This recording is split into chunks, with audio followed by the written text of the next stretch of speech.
आपके पास आती हूँ आरपी जी, क्योंकि सत्ता पक्ष को जवाब देना है और ऐसे में आप लोग की तरफ से क्या कुछ तैयारी है? देखिए सुनीति जी, हमारे पूरी तैयारी रहती है। हम तो समर्पित, हमारी सरकार उत्तराखंड के प्रति पूरी तरह से केंद्र सरकार के सहयोग से, जिस तरह आदरणीय नरेंद्र मोदी जी का आशीर्वाद उत्तराखंड को मिलता है, और उन्होंने अपने वक्तव्य में भी कहा था पिछले दिनों कि ये दशक उत्तराखंड का होगा। निश्चित तौर पर विकास की गति धामी जी के नेतृत्व में उत्तराखंड पकड़ रहा है। औद्योगिक आप देखेंगे तो हमारा कल ही जो आज होना है, लगभग कई 100 करोड़ का आज लोगों के साथ साथ आप आए हैं।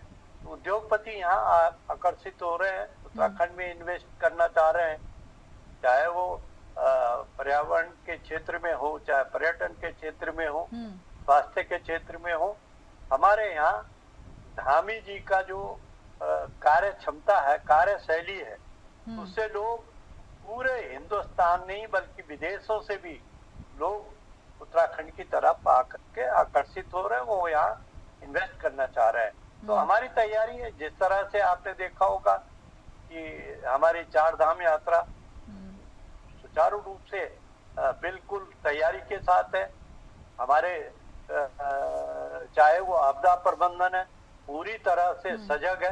कहीं पर कोई दिक्कत आती है तो तत्काल एसडीआरएफ, एनडीआरएफ, हमारी और स्थानीय प्रशासन पूरी तैयारी के साथ रहता है।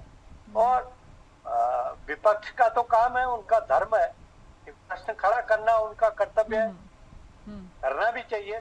लेकिन जो सकारात्मक भूमिका है कि उत्तराखंड के हित में इस तरह का वातावरण बनाना चाहिए कि लोग उत्तराखंड की तरफ आकर्षित हों, लोग उत्तराखंड में आए।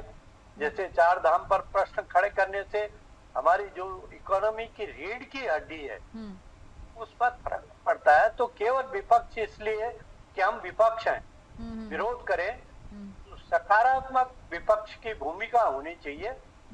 और जहां तक हम तो समर्पित है गैरसैंण के प्रति। आपने देखा होगा भारतीय जनता पार्टी ने ग्रीष्मकालीन राजधानी गैरसैंण में और अपना संकल्प दोहराने के लिए अब ग्रीष्मकालीन जो हमारा सत्र है वो गैरसैंण में हो रहा। निश्चित तौर पर उत्तराखंड का धामी जी के नेतृत्व में, चाहे वो किसी भी क्षेत्र में है, ठीक है, हम आगे बढ़ रहे हैं।